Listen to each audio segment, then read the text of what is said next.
오늘 말씀의 제목은 거룩한 허비라고 말씀을 드리고 싶습니다. 제가 이 성경 구절을 들을 때마다 언제나 그 사건이 하나가 생각이 나요. 어떤 사건이냐면 여러분들 다들 알고 계시는 대흥침례교회를 아실 거라고 생각이 듭니다. 대흥침례교회 지금은 그렇게 큰 이름이 나고 있지는 않지만 안종만 목사님께서 그것을 심무하실 때 굉장히 잘하고 있는 교회로서 하나님의 이름을 높였던 그런 교회였습니다. 그런데 그 교회에 어느 날 헌물이 들어왔어요. 헌물이 들어왔는데 1억인가 10억인가가 헌물이 들어와서 그것을 가지고 교회에 파이프 오르간을 설치해 달라고 헌물이 들어온 것입니다. 여러분들 파이프 오르간 보신 적 있으세요? 보신 적 있으세요? 파이프 오르간? 혹시 봤어? 어디서 봤어? 학교에 있는 거 말고, 학교에 있는 그 조그만한 파이프 오르간 말고 그 교회 벽에다가 진짜 설치해서 파이프 오르간을 해놓은, 그래서 본 적이 없지.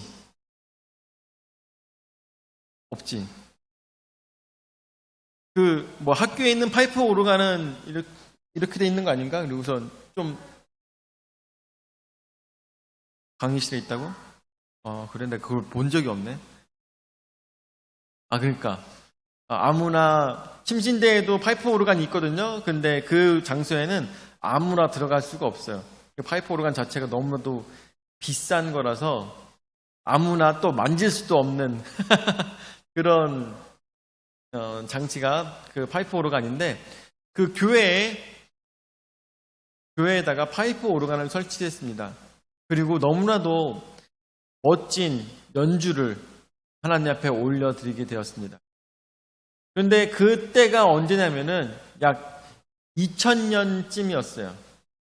2000년쯤, 서기 2000년쯤, 2000에서 약 97년 그 사이쯤, 그때쯤에 그 이야기를 들었던 걸로 기억이 나요.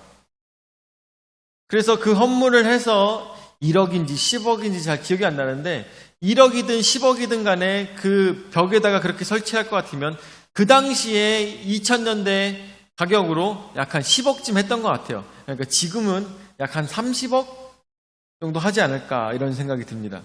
30억 정도 하지 않을까. 그런데 그것을 몇 명이 헌물을 한지 모르겠지만 그것을 헌물을 했을 때 많은 사람들이 뭐라고 했어요? 뭐라고 얘기했을까요? 그거에 대해서. 왜 교회에다가 이렇게 비싼 악기를 설치를 하느냐. 이렇게 설치하는 것보다 차라리 그것을 가지고 많은 사람들에게 도움을 줬으면 더 큰 도움이 되지 않았겠느냐라는 얘기가 있었습니다. 그 얘기를 듣고 안종만 목사님께서 그 당시에 그 교회를 심하고 계시던 안종만 목사님께서 바로 오늘 이 말씀의 구절을 가지고 하나님의 말씀을 전달했었습니다. 그것이 바로 제목이 거룩한 허비였어요. 거룩한 허비. 그래서 오늘 제가 안종만 목사님을 존경하는 마음에서 그 비슷한 제목을 가지고 말씀을 같이 한번 생각해 봤으면 좋겠습니다. 여러분들은 어떻게 생각하십니까? 파이프 오르간, 그것이 옳은 것이었을까? 아니면 사람들을 돕는 것이 옳은 것이었을까? 그것을 가지고 한번 생각해 봤으면 좋겠습니다. 첫 번째로 마태복음 26장 말씀을 보니까 첫 번째로 예수님을 죽이기로 결심하게 되었습니다. 그래서 1절서부터 말씀을 보게 되면 예수께서 이 말씀을 다 마치시고 제자들에게 이르시되 너희가 아는 바와 같이 이틀이 지나면 6월절이라 인자가 십자가에 못 박히기 위하여 팔리리라 하시더라 라고 했습니다. 이스라엘에서는 하루가 시작되는 것이 언제냐면 저녁 6시 정도부터가 하루가 시작되는 하루의 시작입니다. 그렇기 때문에 이것들을 날짜를 계산했을 때 여러분들 예수님이 돌아가신 때가 금요일이에요. 그렇죠? 금요일이고 그리고 그때가 바로 유월절이었습니다. 그렇기 때문에 아마 이 예수님께서 말씀하고 계신 이 시간은 약 화요일 6시 정도나 8시 정도나 그 정도가 되지 않았을까 학자들은 보고 있습니다. 화요일에 예수님께서 이 말씀을 하셨을 것입니다. 너희가 아는 바와 같이 이틀이 지나면 유월절이라 인자가 십자가에 못 박히기 위하여 팔리라 하시더라 라고 했습니다. 우리 조금 있으면 추석이죠. 추석 대명절로 지내게 될 텐데 추석이 되면 저는 어려서부터 보니까 이런 말을 하죠. 추석 행렬이라는 말을 하죠. 추석 행렬. 그래가지고 정말 많은 인구들이 대이동을 합니다. 어디로? 서울에서 지방으로, 또 지방에 있는 사람들은 서울로 많은 사람들이 대이동을 하며 각각 가족을 만나서 제사를 드리기 위해서 그렇게 가죠. 제사를 드리지 않는다 하더라도 그곳에 가서 부모님을 만나 뵙고 친척들을 만나 뵙고 가족들끼리 정말 오랜만에 만날 수 있는 기회가 바로 이 추석인 것이죠. 그런데 이스라엘 백성들에게 있어서 추석과 같이 정말 중요한 날이 있었는데 그날이 언제라고요? 유월절인 것입니다. 유월절날 세상에 나가 있던 이스라엘에 없었던 이스라엘보다 가족의 문제로 아니면은 돈을 벌기 위해서 여러 가지 이유로 밖에 나가 있었던 이방에 나가 있었던 많은 유대인들이 드디어 이스라엘에 모여서 하나님 앞에 예배를 드리는 그날, 그것이 바로 유월절, 바로 그날인 것입니다. 그래서 이 날은 굉장히 커다란 명절이었고 이 날에 너무나도 많은 이스라엘의 사람들이 예루살렘에 사람들이 꽉꽉 차게 너무나도 많은 사람들이 들어오는 그때가 바로 유월절이었던 것입니다. 너무나도 기쁜 날이고 너무나도 대단한 날이고 대단하고 그리고 너무나도 커다란 날이 바로 이 유월절의 날이었어요. 그런데 이때 예수님께서 말씀하시길 유월절이 되었을 때 인자가 십자가에 못 박히기 위해서 팔린다고까지 예수님께서 말씀하신 것입니다. 이 얘기를 들었을 때 제자들은 얼마나 놀랄 수밖에 없었을까요? 아니, 이 기쁜 날, 하나님 앞에 영광을 드리는 이 귀한 날에 왜 예수님께서는 계속 그렇게 재수 없는 말씀만 하시는 겁니까? 왜 팔린다고만 말씀하시고 죽는다고만 말씀하시는 것입니까? 너무나도 제자들은 속상했던 것입니다.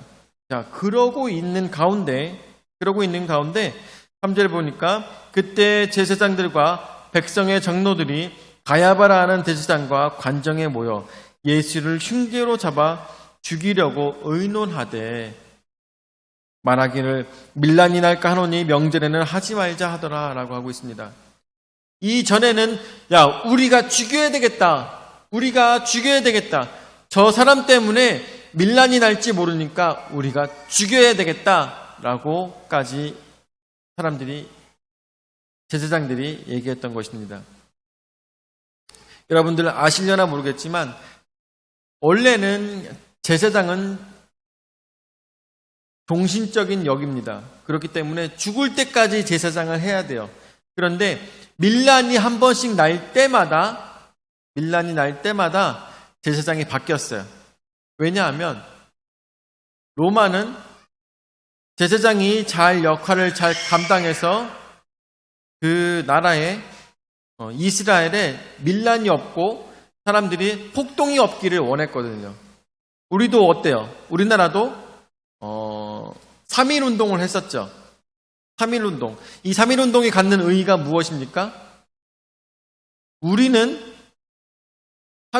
솔직히 3.1운동을 한다고 해서 광복이 찾아오는 것은 아니었어요. 그런데 3.1운동을 했던 의의가 무엇입니까? 3.1운동을 함으로 인해서 우리는 자주국가가 되기를 원하고 일본의 통치를 원하지 않는다는 것을 많은 사람들이 함께 깨닫고 또한 그것을 대외적으로 많은 나라들이 깨닫게 해주는 것이 바로 3.1운동의 정말 중요한 핵심적인 그 마음인 것이죠. 그런 3.1운동처럼 일어났던 것이 바로 이스라엘 백성들의 어떤 그런 움직임이었던 것이에요. 우리도 로마의 폭정을 원치 않는다. 우리도 더 이상 참을 만큼 참았다. 라고 하면서 폭동이 일어나는 것이 이스라엘의 많은 백성들의 행보였어요. 그래서 그 사람들도 어때요? 1세기에는 굉장히 많은 폭동이 있었다고 합니다. 그런데 그런 폭동이 일어날 때마다 너는 제사장으로서 자격이 없어 하면서 로마 사람들이 계속 다음 제사장을 계속 새로 뽑았던 것이에요. 그래서 28번이나 제사장이 바뀌었다고 얘기가 나오고 있습니다. 원래는 뭐라고요? 원래는 한 번 제사장은 죽을 때까지 제사장입니다. 그런데 28번이나 이 제사장이 바뀌었다고 그래요. 그렇기 때문에 이 제사장들은 생각했을 때 가장 두려운 것이 바로 폭동이 제일 무서웠던 거예요. 앞으로 폭동이 또 생기게 되면 우리의 권력을 빼앗기게 될 텐데, 우리가 가진 것들을 또 빼앗기게 될 텐데, 그렇게 되면은 로마 사람들이 또 우리를 압제하고 우리를 더욱더 괴롭힐 텐데 어떻게 해야 되나? 이러한 두려운 마음이 있었던 것입니다. 그렇기 때문에 오늘 4절 말씀에 나오는 것처럼 흉계로서 잡아서 죽이려고 했던 것입니다. 여러분들 오늘 이 얘기는 사실 많이 들어본 얘기는 아닐 거예요. 예수님께서 왜 제사장들에 의해서 죽임을 당하게 된 건지에 대해서 여러분들이 별로 얘기를 못 들어봤을 텐데 이러한 뒷배경이 있었다는 것을 생각해 보시면서,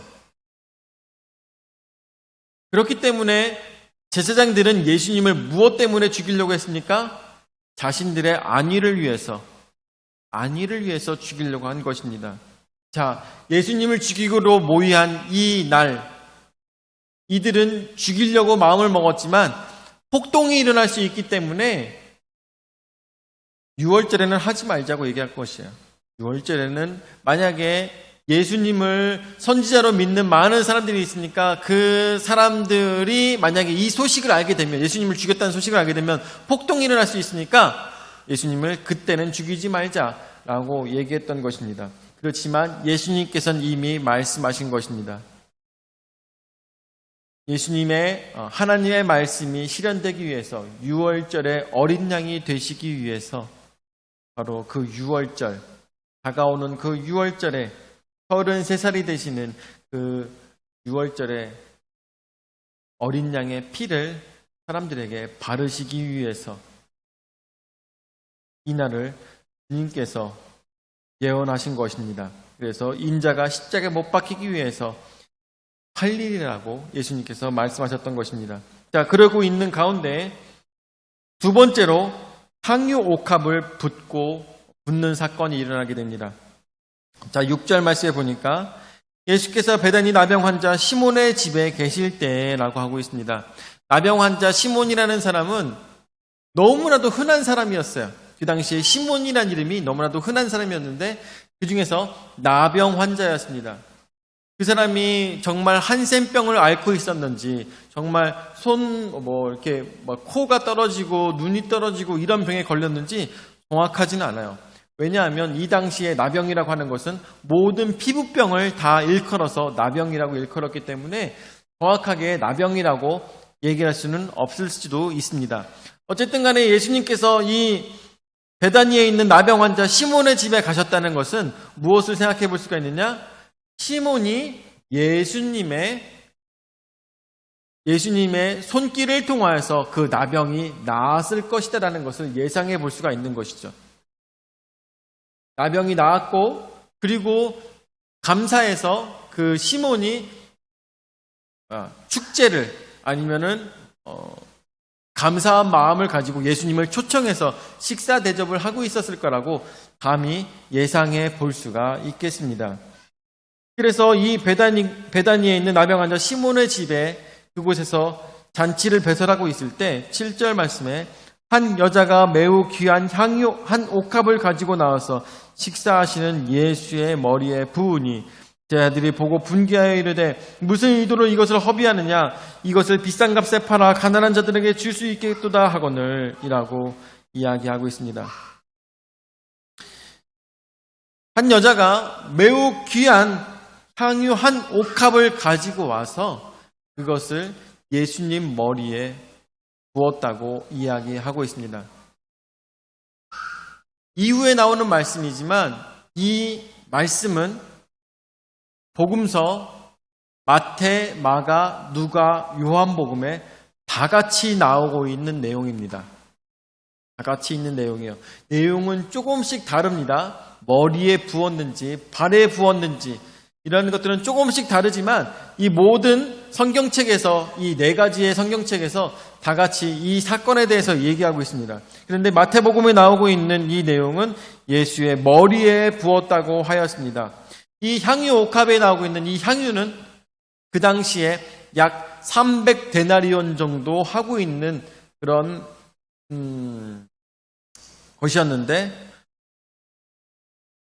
300데나리온이면 어느 정도입니까? 한 성인 남성이 1년간 벌 수 있는 돈이죠. 1년간 벌 수 있는 돈. 그러니까 연봉 약 한 지금으로 따지면 4천만 원에서 3천만 원 정도 하겠네요. 그렇죠? 그렇게 생각해 볼 수가 있겠죠? 대충 생각해 가지고 우리나라 돈으로 3천만 원에서 4천만 원 정도 하겠다라고 생각할 수 있는 그 향유를 가지고 와서 어떻게 그 당시에 그 향유를 담는 그 항아리는 이러한 식으로 생겼었어요. 이렇게 해서 이렇게 생겼었어요. 그래서 그 끝을 깨서 향유를 붓는 것입니다. 그래서 이 3,000데나리온짜리 향유를 그 머리 위를 딱 깨서 그것을 예수님의 머리에 부은 것이죠. 또 여러분들에게 말씀을 드리면 이것의 향은 인도에서 나는 나드 향입니다. 나드 향유예요. 이 나드 향유는 사람이 죽었을 때 그 시체가 썩는 냄새가 나지 않게 하기 위해서 거기다가 바르는 모르겠어요. 우리가 인터넷에서 한번 검색해 보면은 나드 향 향수 팔지 않을까요? 근데 인도에서 났다고 생각하니까 그 인도 음식에서 나오는 그 향, 카레향 비슷한 그런 거 아닐까 저는 생각이 들어요. 그런 느낌이 아닐까 생각이 드는데 하여튼간 나드 향이라고 합니다. 그것을 가지고 예수님의 머리에 부었습니다. 그것을 보고 제자들이 분개하여서 이르되 무슨 의도로 이것을 허비하느냐라고 얘기하고 있습니다. 이것을 비싼 값에 팔아 가난한 자들에게 줄 수 있겠도다 하거늘 이라고 얘기하고 있습니다. 이렇게 얘기하는 자가 누구입니까? 정말 정의롭고 그리고 많은 부족한 자들을 사랑하는 예수님의 제자 누구? 가룟 유다가 이렇게 얘기한 것이죠. 가룟 유다가 무슨 의도로 이렇게 생각했겠습니까? 야, 저거 너무 아깝다. 저거 너무나도 안타깝다. 저 돈만 있으면 저 돈으로 뭐든지 할 수 있었을 텐데 아마 이런 마음을 부을 때 그러한 마음을 가졌을지도 모릅니다. 가룟 유다는 그런 마음을 가졌을지도 몰라요. 그렇지만 성경 말씀에 나오고 있는 마태복음에 나오고 있는 이 내용에선 제자들이 분개할 때 이렇게 얘기했다는 것입니다. 비싼 값에 팔아서 가난한 자들에게 줄 수 있었을 텐데 왜 예수님의 머리 위에 붓냐고 얘기하고 있는 것입니다. 여러분들, 성경 말씀에서 머리 위에다가 기름을 붓는 것은 무엇을 의미합니까? 무엇을 의미해요?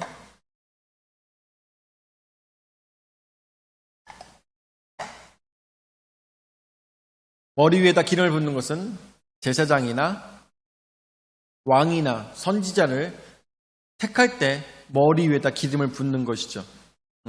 그때밖에 기름을 머리 위에다 붓지 않습니다.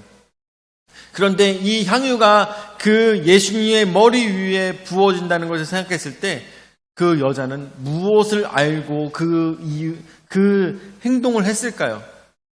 그 여자가 무엇을 알고 그 여자가 선지자예요? 그 여자가 사무엘 같은 사람이에요? 왕에게 기름을 붓는 사람이에요? 아니에요. 그런데 그 여자는 무슨 생각을 가지고 와서 여자가 예수님께 그것을 했을까를 우리는 한번 고민해 봐야 되는 거예요. 그 여자가 왜 그렇게 행동했을까? 왜 굳이 집에 있는 가장 비싼 그 향유를 가지고 와서 예수님의 머리 위에다가 부었을까? 여러분들 평생 살아가면서 그것을 고민해 본 적이 있을까요? 평생 살아가면서 그것을 고민해 본 적이 있습니까? 여러분들, 그 여자는 그것을 어디에 쓰기 위해서 집에다 간직하고 있었어요? 보통은 결혼식에 쓸 비용으로 그것을 간직하고 있다고 하죠. 마치 폐물을 그 자녀에게 물려주듯이 그 부모가 그 딸에게 주는 것이 향유입니다. 나중에 결혼 자금으로 쓰도록 하기 위해서. 그런데 왜 이 여인은 그것을 가지고 와서 하필 예수님의 머리 위에 그 기름을 부었을까? 나가셔야 될 것 같은데, 데리고.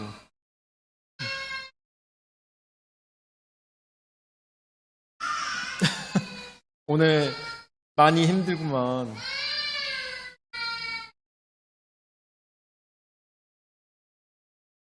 우리 준우가 속상한 일이 많은가 봐요, 오늘.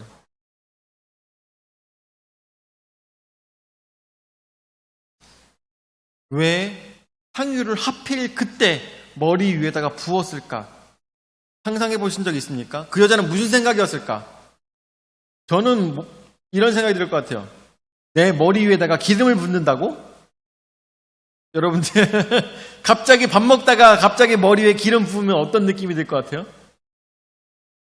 어느 누가 좋아하겠습니까? 모르겠어요. 그 이스라엘에는 그렇게 하면 기분이 좋은가? 모르겠어요.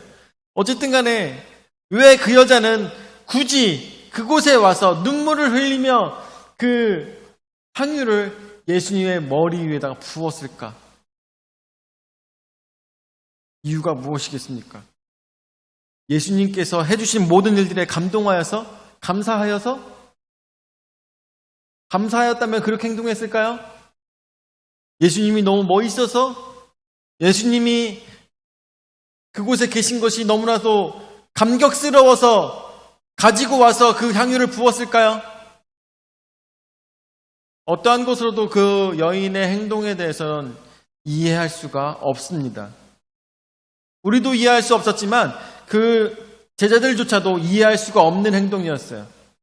이것은 한 가지로밖에 우리가 해석할 수가 없습니다. 바로 성령의 인도입니다. 하나님의 인도가 있지 않고서는 절대로 이렇게 행동하지 않았을 거라는 생각이 드는 것이죠.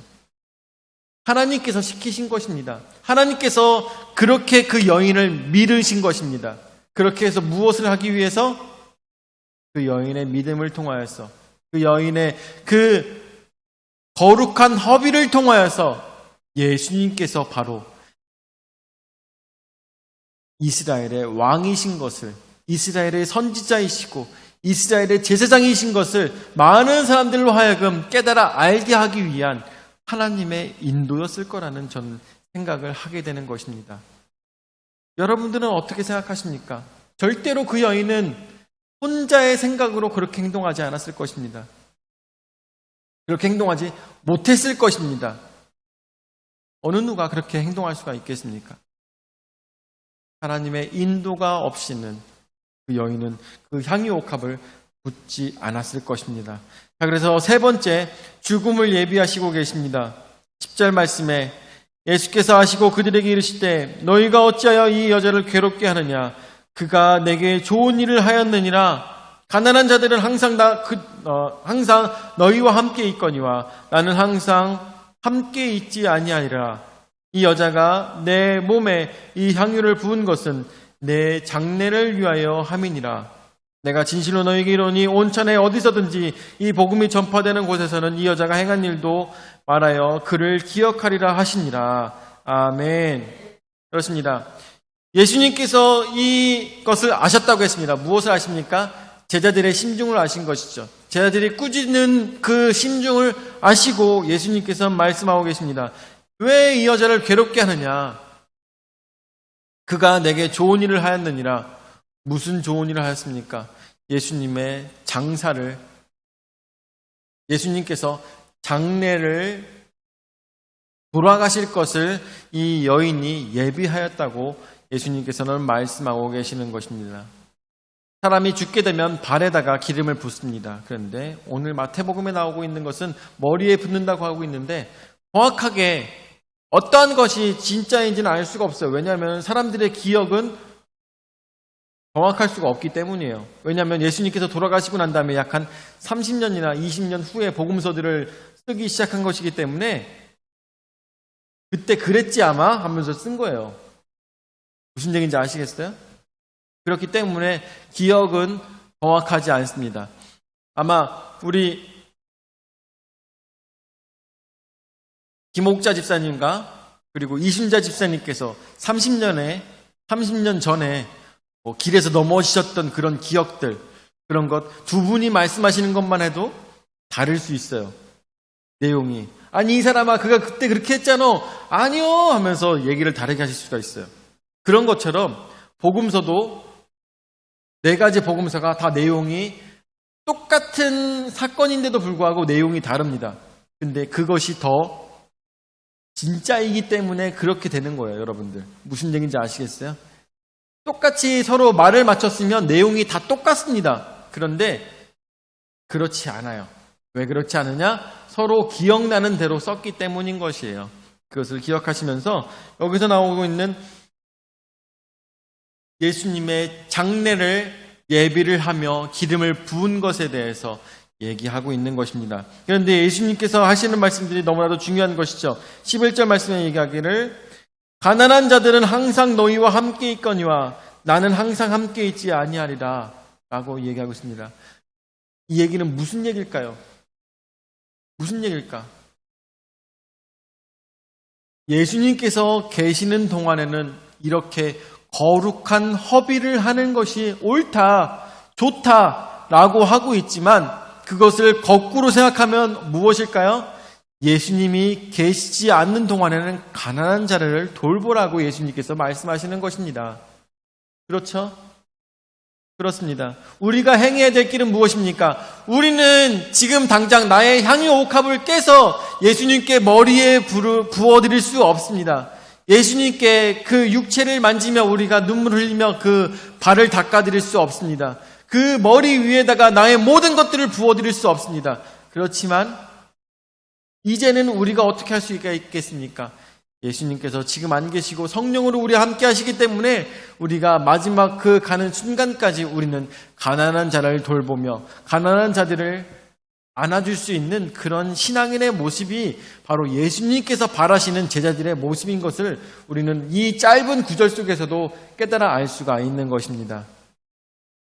여러분들, 오늘 우리가 이 말씀을 통하여서 생각해야 될 것들이 있죠. 아까도 말씀드렸다시피 13절의 말씀에 나오는 것처럼 내가 진실로 너희에게 이르노니 온천에 어디서든지 복음이 전파되는 곳에서는 이 여자가 행한 일도 말하여 그를 기억하리라 하시니라 라고 얘기하셨는데, 그래서 말씀하시는 것처럼 복음서 4가지에 다 이 말씀이 들어가 있는 것입니다. 이 향유 옥합을 깨뜨려서 예수님의 장례를 예비하였던 내용이 사복음서에 다 들어있게 된 것입니다.